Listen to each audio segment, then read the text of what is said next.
sur le thème de la reconquête industrielle, nous accueillons aujourd'hui Marie-Claire Cailleteau. Bonjour. Bonjour Marie-Claire, vous êtes responsable confédérale des questions industrielles.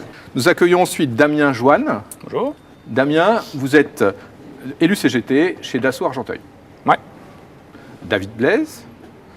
David, vous êtes délégué syndical central chez ArcelorMittal. Oui, bonjour. Bonjour. Et Stéphane Flégeau.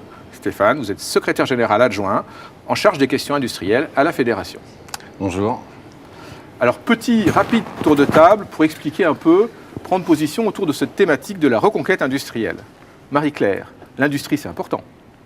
Oui, c'est important, tout simplement parce qu'à la CGT, on a analysé le fait qu'on n'arriverait pas à redresser l'économie si on ne redressait pas l'industrie.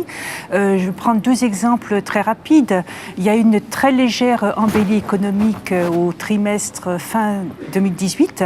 Or, on a pu constater que cette embellie elle a conduit à creuser le déficit industriel de la France, la balance commerciale, puisqu'on a été obligé d'importer les choses qu'on avait besoin de consommer.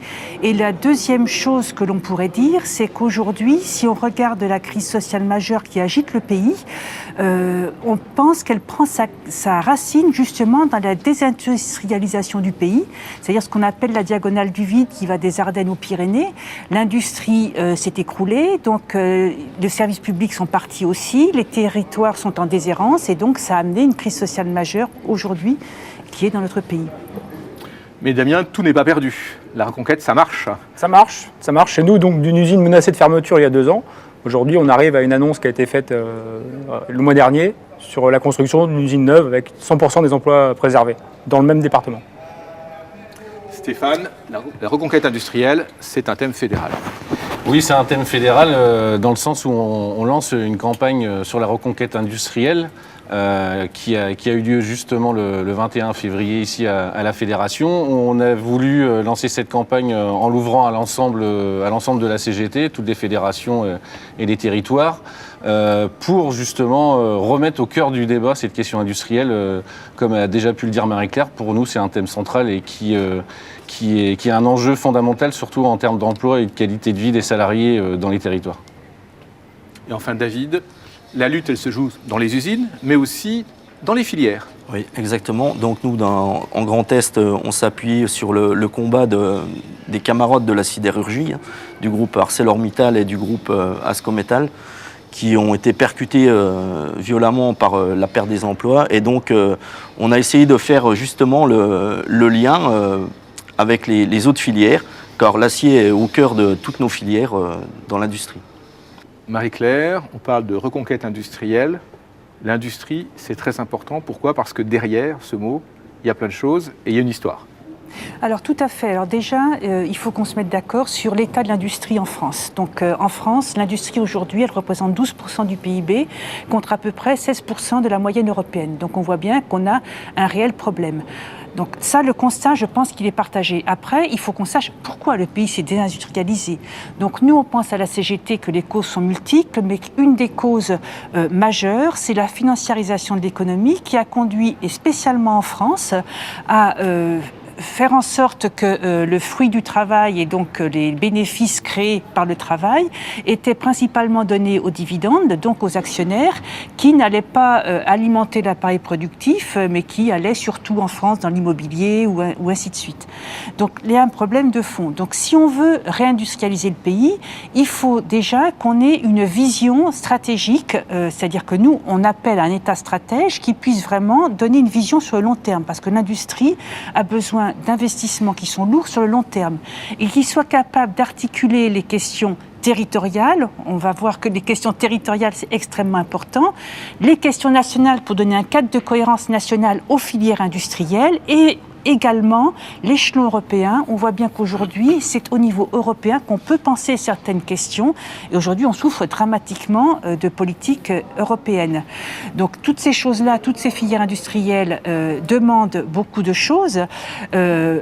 la transformation de l'appareil productif telle qu'on est en train de l'observer à l'aune des transitions en cours, transition énergétique, écologique, numérique, ce qu'on peut constater, c'est qu'elles mettent au centre de toutes ces transformations l'humain, l'homme, le collectif de travail, sa créativité, sa richesse, l'innovation.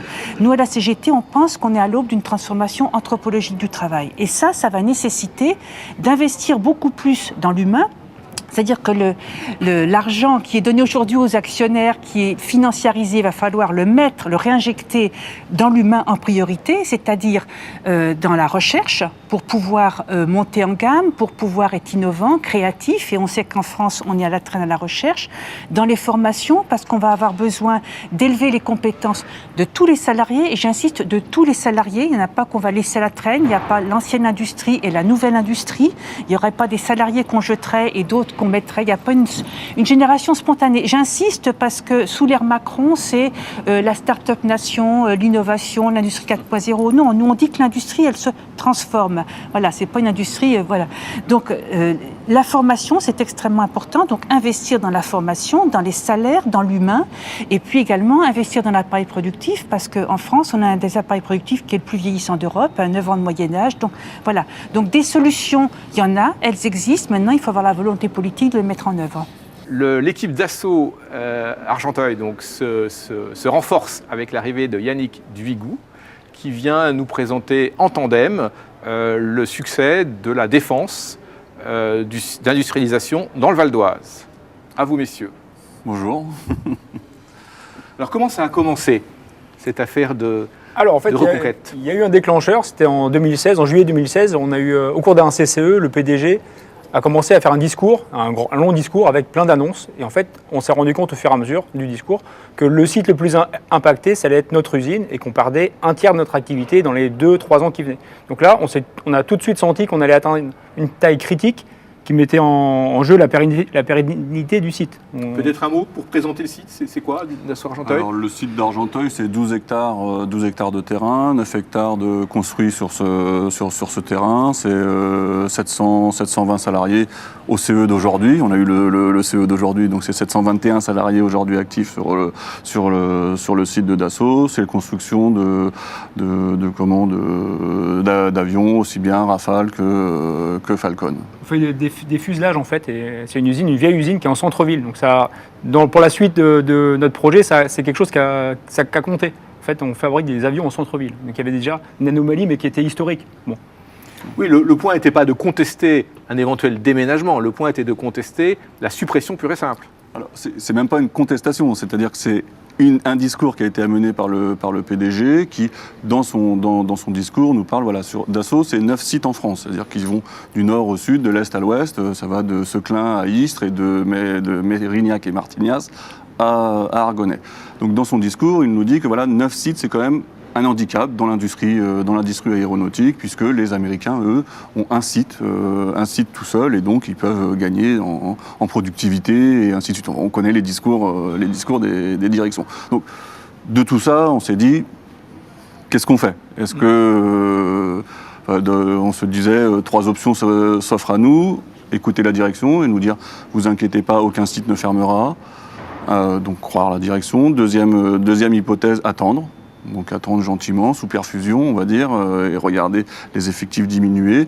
Ou un troisième projet qui disait, pourquoi pas nous proposer notre projet d'une usine neuve, moderne et du 21e siècle. Voilà, donc c'est quelque chose qu'on a porté pendant 2 ans, qu'on a argumenté, on a développé, donc avec les salariés, avec tout le monde. Mais c'était l'idée qu'il y a 2 ans qu'on a eue et qui aujourd'hui aboutit. Donc l'idée, tout simplement, c'est on ne ferme pas, on déménage. Pas de casse sociale. Et on déménage tous. On déménage tous. Donc pas loin. Et l'idée, c'est voilà, la principale priorité, c'est pas de cas social. Garder l'industrie dans le coin, mais forcément pas de cas social, c'est important quand même. Un emploi industriel, ça induit entre 3 et 4 emplois de services, même de services publics. C'est-à-dire que nous, on a des lignes de bus RATP qui passent devant notre usine, qui ont été, au moment où ça s'est mis en place, qui ont été amenés pour s'arrêter devant cette usine. Donc c'est ces emplois-là aussi. Et donc, dans la suite logique, on a aussi regardé au moment de l'installation de l'usine de demain ou d'après-demain, où se trouvent nos sous-traitants. Et donc c'est pour ça qu'on avait fait une première proposition à Saint-Ouen-l'Aumône. Et donc, ce qui se passe concrètement, c'est que vous décidez, c'est la troisième option qui l'emporte chez vous, vous décidez de ne pas vous laisser faire, en fait, de ne pas laisser, en tout cas, ne pas rien faire, en tout cas, Voilà. moins. Et donc, vous montez un vrai projet industriel, enfin, de réindustrialisation, de déménagement, c'est ça, de transfert, pas trop loin, etc. Donc, c'est-à-dire que vous cherchez un terrain, vous allez où, jusqu'où? C'est ça, on s'est dit on va pas attendre la mort, on va commencer tout de suite à chercher. Donc on a pris une carte et puis on a cherché des terrains. On a rencontré des maires, on a rencontré tous les députés, on a rencontré tous ceux qui ont bien voulu nous recevoir. Et puis on a fait des kilomètres, on a tourné. Donc au départ à Saint-Ouen-l'Aumône et puis après on est arrivé à Cergy. Et donc, ça marche. Parce que finalement, les gens y croient, il y a suffisamment de gens qui vous suivent à un moment donné, vous êtes suffisamment convaincant pour que Dassault, qui était au minimum un peu hésitant, se range finalement vous suive sur le projet d'une certaine manière. Tout à fait. Enfin, après, je sais pas, oui. C'est une construction collective, c'est-à-dire qu'il y a le syndicat c'est ce que je disais il n'y a pas encore si longtemps dans le comment ça s'appelle, dans la reconquête industrielle le 21 février dernier, où le local syndical, c'est devenu, alors je ne sais pas si je peux le dire comme ça parce que ça choque un peu, mais c'est devenu une start-up avec un incubateur d'idées et les salariés, les syndiqués venaient en disant tiens, moi j'ai une idée, est-ce qu'on ne pourrait pas faire comme ça, est-ce qu'on ne pourrait pas faire comme ça. Enfin, ça a été pour nous, même pour nous, ça a été extraordinaire. Et ensuite, il a fallu aller devant les salariés. C'est-à-dire qu'il fallait aussi qu'à un moment ou à un autre, les salariés puissent soutenir ce projet. Parce que ce n'est pas le projet de la CGT, c'est le projet des salariés de l'usine d'Argenteuil. Donc il y a eu des pétitions qui ont été mises en place. Ces pétitions, ça a été plus de 350 signatures. Sur 900 personnes. C'était 800 et quelques personnes. Voilà. Donc, ça pèse quand même au moment où on a besoin d'aller voir la direction, leur dire voilà, nous on a un projet, il est soutenu, il n'est pas soutenu, c'est pas les 90 syndiqués de CGT d'Argenteuil qui ont décidé tout seuls. C'est aussi avec l'appui des salariés. On a eu des rencontres avec les salariés qui leur disaient où il y avait des débats, des débats au restaurant d'entreprise, des débats sur comment est-ce qu'on y arrive, parce que clairement, il a fallu de temps en temps, et c'est pas simple, de temps en temps, il y a des doutes qui se mettent en place. C'est pas si simple que ça. Et puis voilà, petit à petit, ça avance. Et la direction dans tout ça, comment à un moment donné vous signez comment ça se passe concrètement, comment ça se matérialise? La direction aussi a fait son calcul, parce que notre usine était vieillissante, de toute façon, il fallait investir. Donc après, fallait faire un choix, de toute façon, il fallait faire quelque chose. L'idée, elle avançait au fur et à mesure, en fait. Au début, la direction, il n'y a pas eu de réaction. Ils ont mis 1 an à réagir. Pendant 1 an, on a continué à bosser, à ramener des arguments, à rencontrer des gens. La direction a mis 1 an à réagir, le PDG. Et au bout d'1 an, il nous a reçus. On ne savait pas pourquoi, on y allait à 4.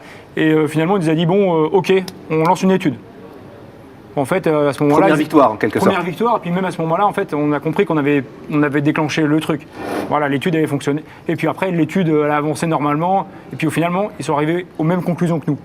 Tout ce qu'on a travaillé pendant 2 ans, ils ont fait les mêmes études, mais 1 an après, et ils ont eu les mêmes conclusions. C'est que une usine neuve, un peu plus loin, à 20 bornes plus haut, plus au nord, finalement, ça arrangeait tout le monde. Les transports pour les sous-traitants, pour les camions, ça roulait mieux. On ne sera pas en centre-ville. Les salariés, ils rouleront mieux pour venir au boulot. Enfin, c'est que des avantages en vrai. Bon. Ils ont fait le même travail que nous, mais en décalage. Alors pour conclure, j'aimerais savoir ce que vous en tirez et quels conseils vous donneriez à des camarades qui, ailleurs, seraient confrontés à une situation comparable. Qu'est-ce qui marche? Qu'est-ce qu'il faut faire? Il ne faut pas être frileux. Il ne faut pas hésiter à amener des idées, même si des fois ça paraît un peu délirant. Au final, il faut discuter. Et puis il ne faut surtout pas avoir peur d'avoir des idées un peu innovantes ou des fois de ne pas être d'accord avec tout le monde. Et puis après, on débat. Ce qu'il faut, c'est discuter surtout. Et c'est vrai qu'on a eu le soutien des salariés. C'est-à-dire que les salariés étaient toujours derrière nous, même s'ils se posaient la même question que n'importe lequel d'entre nous. C'est-à-dire que tu crois, c'est possible. Alors, on n'arrivait pas à donner des réponses claires. Et oui, bien sûr qu'on y croit, sinon on ne le ferait pas. Enfin, on ne passerait pas autant de temps. Mais voilà, le conseil, c'est...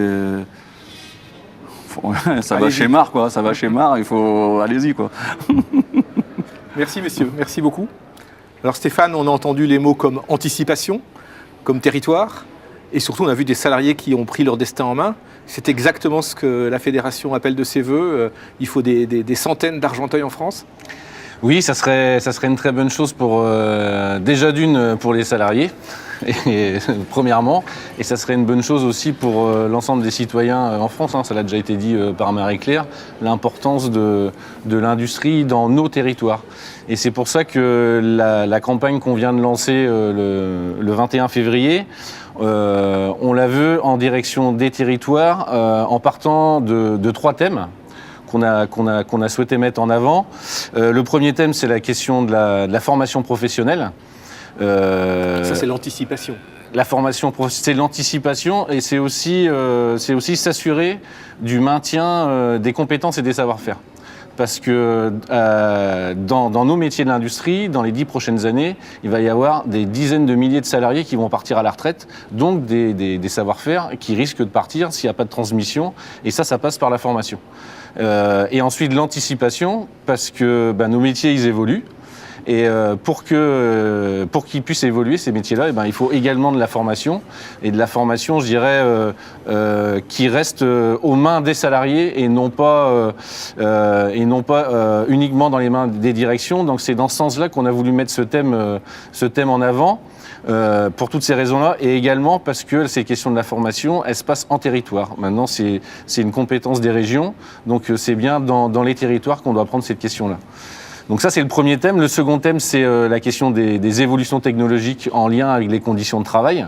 Donc ça a été dit, et notamment sur la question de l'aéronautique, on voit les différentes évolutions qu'il peut y avoir dans tous les process de production, des nouvelles machines qui arrivent, mais surtout une interconnexion qui se fait entre les différents matériels maintenant. C'est un peu ça l'évolution technologique qu'on voit de plus en plus.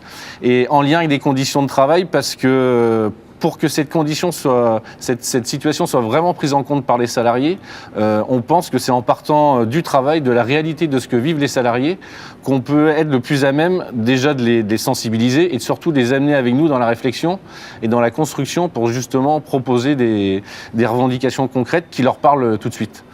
Et enfin, le dernier thème qui est la question des enjeux environnementaux et sociaux. Donc on le voit beaucoup à l'heure actuelle, tous les débats qu'il peut y avoir autour de la transition énergétique, les enjeux environnementaux. Et à la CGT, nous on pense que l'industrie peut apporter justement des réponses concrètes à cette question environnementale. Marie-Claire a dit, ne tombons pas dans le panneau. Voilà, ne tombons pas dans le panneau, d'aller vers de l'industrie verte, mais ou en faisant croire de fausses choses. Nous on pense que la question environnementale, déjà, si en France on est en capacité de produire ce dont on a besoin, et déjà sur le terme environnemental, on amènera une réponse concrète, étant donné que ça permettra d'avoir moins d'exportation. Donc déjà, ça amène une question de relocalisation des productions. Donc ça fait tout de suite gagner un gain environnemental, étant donné qu'on n'a pas à faire venir des produits qui servent à produire autre chose. Et également, dans la conception de différents produits, on veut amener la question aussi de la fin de vie de ces produits.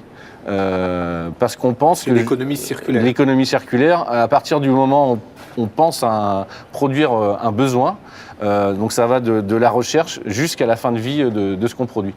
Donc voilà les 3 thèmes qu'on a voulu mettre en avant, je dirais. Alors c'est pas les seuls thèmes sur la question de l'industrie, bien sûr. Mais pour nous, étant donné qu'on veut que cette question industrielle, cette campagne industrie parte des territoires, parce que c'est bien à partir du moment où c'est les salariés qui le prennent en compte, parce que c'est eux qui vivent les situations au jour le jour, qui vivent concrètement les conditions de travail. Donc c'est en partant de leur réalité à eux qu'on pense que justement nos équipes, les syndicats dans les entreprises seront en capacité de faire remonter toutes ces situations, tous ces projets comme l'ont montré les camarades d'Argenteuil. On voit bien le lien essentiel avec les salariés, et à la CGT, on le dit souvent, les premiers experts de la question de l'industrie, c'est les salariés de l'industrie, parce que c'est eux qui la font tous les jours, l'industrie en France. Je voudrais revenir un instant sur cette question de territoire. On l'a vu dans l'exemple de Dassault. Il y a 9 sites qui ne sont pas tous dans le même département, loin de là, ils sont dans toute la France, si j'ai bien compris. Ça veut dire que parfois, probablement, les groupes sont souvent, en tout cas, multiterritorialisés d'une certaine manière.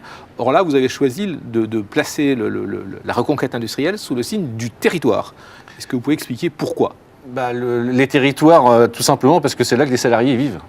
Les salariés vivent chacun vit dans un territoire et il y a de l'industrie dans son territoire, les services qui sont associés, les services publics.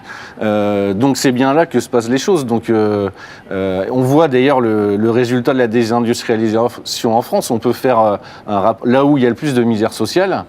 C'est là où c'est des déserts industriels. Et là où l'industrie, je dirais, part, elle ne repousse pas toute seule.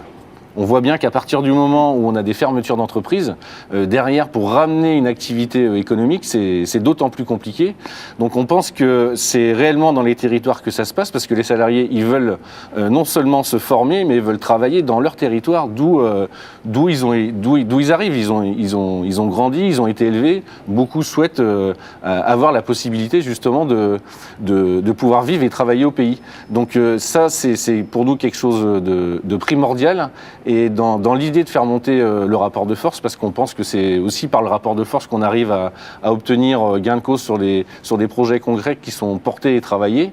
Donc c'est bien au plus près, non seulement avec les salariés, mais que ces projets et les camarades de Dassault le montrent bien, le lien avec les salariés, mais aussi le lien avec les citoyens, les politiques, toutes les personnes qui font le territoire, qu'on doit discuter de cette problématique de l'industrie. Alors ici, on est au Café des luttes de la métallurgie. Comment est-ce que concrètement la fédération va aider tous ces projets qui doivent partir du terrain, du territoire, de l'usine, des salariés, mais pour autant, vous allez les aider? Comment? Alors on va les aider en leur amenant des outils déjà. Tous les débats qu'il y a pu y avoir la journée du 21 février pour le lancement donnera lieu à un document. Après on va travailler aussi une campagne de communication pour montrer les différents enjeux pour que les salariés s'en saisissent également. On va donner un peu des outils aux syndicats pour aller sur des questions justement de formation, d'évolution technologique, la question des investissements, de comment est-ce qu'on intervient dans cette stratégie des entreprises. Donc l'idée, c'est de leur donner des outils pour qu'eux puissent s'approprier les questions, avoir un recensement de ce qu'ils ont besoin justement pour après amener à soit travailler un projet concret avec les salariés pour une entreprise, ou alors dans une filière qui est présente sur le territoire, parce que ça l'a été dit aussi, nos territoires sont structurés autour de plusieurs filières industrielles. Merci de la transition, justement. Les filières. David, est-ce que vous pouvez nous donner une idée de ce que représente l'industrie dans le Grand Est? Alors l'industrie dans le Grand Est est la deuxième région en France la plus industrialisée. Malgré beaucoup de pertes d'emplois et la fermeture de nombreuses entreprises. Donc pour bien connaître le dossier de la sidérurgie, on a perdu beaucoup d'emplois, notamment sur Florange, les années très difficiles de la sidé. Les copains d'Ascométal ont récemment mené un combat qu'il faut saluer. Ils ont maintenu leur outil de production, ils ont maintenu les emplois. C'était pas facile, ils se sont battus, ils ont gagné la bataille avec les salariés. Et tout cela nous a permis de remettre au devant de la scène l'acier dans notre territoire. Donc l'acier, comme tout le monde le sait, c'est très important. L'acier, il y en a partout. Il y en a dans les bâtiments, il y en a dans les avions, il y en a dans les voitures, il y en a dans le ferroviaire. Donc il était pour nous très très important de remettre ça dans les débats et même au niveau dans les débats publics. Donc là, vous avez raisonné justement filière, c'est-à-dire en plaçant l'acier au centre d'un projet, on va dire, de réindustrialisation, de reconquête. Exactement. Donc, en sachant que les aciers, beaucoup d'aciers sont importés maintenant. Donc, nous, la démarche, c'est de dire nos aciers doivent revenir à côté des centres de production. Il faut savoir que beaucoup d'aciers viennent de Chine, évidemment. On est confronté à ce gros problème chinois, malgré quelques mises en place de taxes de l'Europe, mais bon, on est toujours confronté à ça. Et sachant que tout ça produit aussi beaucoup de pollution. Alors Stéphane, beaucoup de choses ont été dites au cours de ce Café des luttes de la métallurgie. On a vu des exemples très concrets de batailles gagnées dans une usine. On a vu aussi des perspectives dans les filières. On a eu un exposé à la fois de Marie-Claire, je dirais, à la fois qui nous alerte, mais aussi qui donne quelques espoirs. Comment est-ce qu'aujourd'hui la fédération s'empare de tout ça et quelles sont les perspectives pour réussir cette reconquête industrielle? Alors déjà la fédération, elle s'occupe de dossiers chauds du moment. Hein. On connaît la situation d'Ascoval qui fait l'actualité aujourd'hui, avec un repreneur qui ne serait plus solvable. Ça nous interroge. Donc nous on porte des choses concrètes sur le dossier Ascoval. Ça nous percute aussi avec la situation de Ford à Blanquefort, où on a une décision de Ford de fermer l'entreprise alors que des repreneurs sont présents, mais toujours une volonté de fermeture. Pour nous, c'est inacceptable. C'est inacceptable de telles situations. Il y a également la situation des fonderies du Poitou, qui se retrouvent dans une situation très compliquée du fait d'une stratégie, encore la stratégie qui est menée par Renault, qui se désengage complètement de ces fonderies. Donc là aussi, c'est encore des emplois qui sont en jeu dans un territoire qui est déjà fortement touché. Donc la CGT est opposée à ces projets-là, mais comme à chaque fois, la CGT elle propose autre chose pour justement aller de l'avant et redonner du travail à l'ensemble des salariés qui sont dans ces entreprises. Donc la fédération, maintenant qu'elle a lancé cette campagne industrie, va y avoir un premier temps fort qui sera une manifestation à Bruxelles au niveau européen sur ces questions industrielles et de garantie collective. Ça sera également une initiative qui se passera au mois de juin ici à la CGT pour déjà rendre compte de ce qui se passe dans les territoires. Hein, parce que pour nous, c'est l'objectif premier, c'est ça, c'est que de multitudes d'initiatives se passent dans les territoires et qu'à la fédération, on informe et on fasse savoir de tout ce qui se passe et qu'on amène les camarades comme une caisse de résonance. Comme une caisse de résonance à tout ce qui peut se passer dans les territoires. Et parce que pour nous, c'est une industrie forte, c'est essentiel pour le pays et pour les salariés, avec des garanties collectives de haut niveau. Hein. On l'a parlé avec la formation. Donc pour nous, c'est ça. Et d'ores et déjà, donc il y a ces dates-là. Et encore plus près, il y a la journée du 19 mars qui seront des temps forts au niveau interprofessionnel et avec les mardis sociaux, avec des initiatives dans les territoires. Donc on reste mobilisé. On reste mobilisé plus que jamais. Merci beaucoup, madame, messieurs. Le 3e café des luttes de la métallurgie est maintenant terminé. À très bientôt.